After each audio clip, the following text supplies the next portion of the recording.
1985 metais Nyžos pajūrio regione Lietuvoje įvyko siaubingas incidentas. Ši vieta garsėjo nuostabiais paplūdimiais ir smėlio kopomis. Tačiau ten buvo sena apleista trobelė, nuo kurios visi laikėsi atokiau. Trobelė stovėjo netoli kranto, netoli miško. Jos mediena buvo supuvusi, o stogas įlūžęs. Vietiniai gyventojai pasakojo, kad čia gyveno žvejys, dingęs prieš 40 metų. Jo vardas buvo Jonas ir jis gyveno vienas. Pasakojama, kad vieną audringą naktį jis išplaukė į jūrą ir niekada negrįžo. Jo kūnas niekada nebuvo rastas. Žmonės paliko jo trobelę tokią, kokia ji buvo. Niekas prie jos nesiartino, nes naktį iš ten sklido keisti garsai. Žvejai sakė matė ten šviesas, nors trobelė buvo tuščia. Nulis patrodė. Rugpjūtį į Nyžą atostogauti atvyko jauna pora, Marijus ir Janina. Jie buvo kilę iš miesto ir mylėjo gamtą. Jie nusprendė stovyklauti paplūdimyje. Vakare vaikščiodami aplinkui, jie aptiko seną trobelę. Marijus sakė, kad ši vieta atrodo įdomiai. Janinai ji nepatiko, bet Marijus primiktinai reikalavo. Jis pasakė, kad galėtume čia padaryti keletą nuotraukų. Jie abu priėjo prie trobelės. Durys buvo išlaužtos ir siūbavo vėjyje. Viduje buvo labai tamsu. Visur buvo voratinkliai. Ant grindų mėtėsi seni įrenginiai. Viename kampe buvo žvejybos tinklas. Ant sienos kabojo senas besišypsančio vyro paveikslas. Galbūt tai buvo Jonas. Janiną apėmė keistas jausmas. Ji jautėsi taip, lyg kažkas juos stebėtų.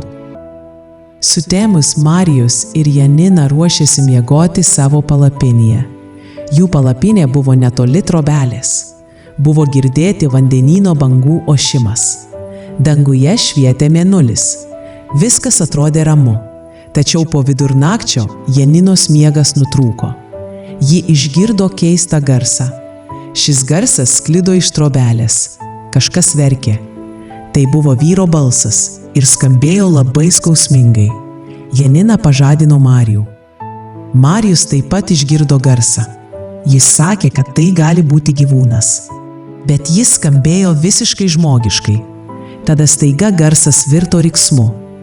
Bauginančiu riksmu, nuo kurio jam pasišiaušdavo plaukai. Riksmas tęsėsi kelias sekundes. Tada stojo tyla. Janina drebėjo. Marijus ją guodė, bet kartu ir buvo išsigandęs. Jie abu nemiegojo visą naktį. Ryte Marijus nusprendė dar kartą patikrinti trobelę. Janina nenorėjo eiti, bet ir nenorėjo būti viena. Jie nuėjo kartu. Dienos šviesoje trobelė atrodė dar šiurpesnė. Jie įėjo vidun. Viskas buvo taip pat kaip vakar. Bet tada Janina pamatė kažką ant grindų. Buvo smėlio žymių. Šios žymės atrodė naujos. Atrodė, lyg kažkas čia būtų buvęs. Marijus sekė žymėmis. Jie priėjo prie senos medinės dėžės. Jis atidarė dėžę. Viduje buvo seni žvejybos įrankiai. Taip pat buvo dienoraštis. Marijus paėmė dienoraštį. Jo puslapiai buvo pageltę. Jį rašė Jonas. Paskutinis įrašas buvo iš 1945. Jame buvo rašoma: jis mane šaukė. Jūra mane šaukė. Žinau, kad nebegrįšiu. Tai perskaitė, abu aiktelėjo. Marijus ir Janina nuėjo į netoliese esantį kaimą. Jie pasikalbėjo su senu vyru, kuris ten pardavinėjo daržoves. Jo vardas buvo Petras ir jis čia gyveno 50 metų. Kai jie paminėjo trobelę, Petro veidas surimtėjo. Jis pasakė, kad ši vieta prakeikta. Jonas ten gyveno vienas. Jis buvo geras žmogus, bet labai liūdnas. Jo žmona ir sūnus žuvo kare. Jis visada žiūrėjo į jūrą. Žmonės sakė, kad jis išprotėjo. Vieną naktį užėjo audra ir jis įbrido į jūrą. Kai kurie žmonės matė jį išeinantį. Jis vaikščiojo vandenyje ir dingo. Jo kūnas niekada nebuvo rastas. Nuo tada žmonės naktimis girdėjo riksmus iš tos trobelės. Kai kurie žmonės matė šešėlį paplūdimyje, kylantį iš jūros. Petras pasakė, kad ten nereikėtų gyventi. Nepaisydamas Petro žodžių, Marius nusprendė ten pasilikti.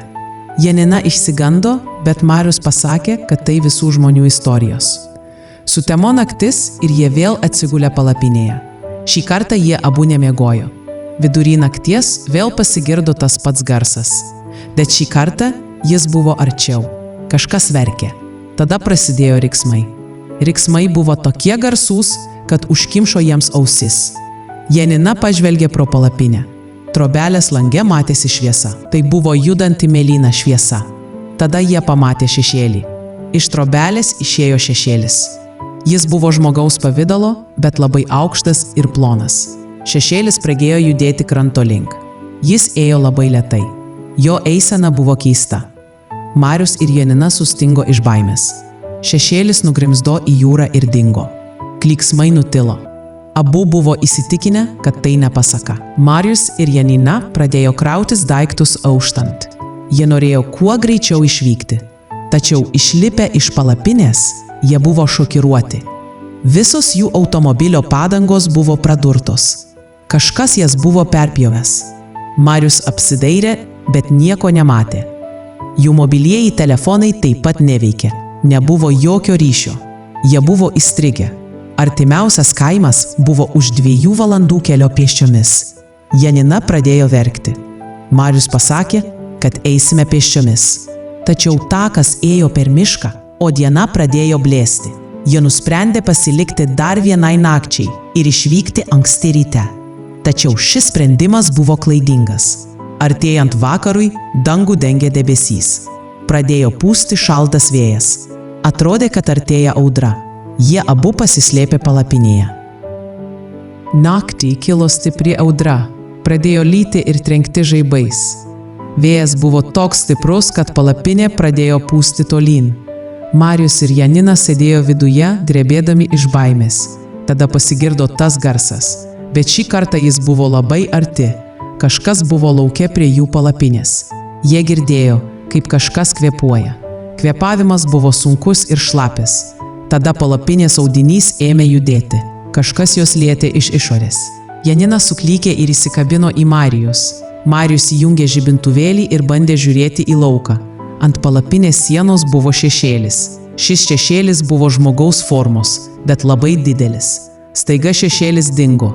Po kelių sekundžių tylos pasigirdo baisus riksmas.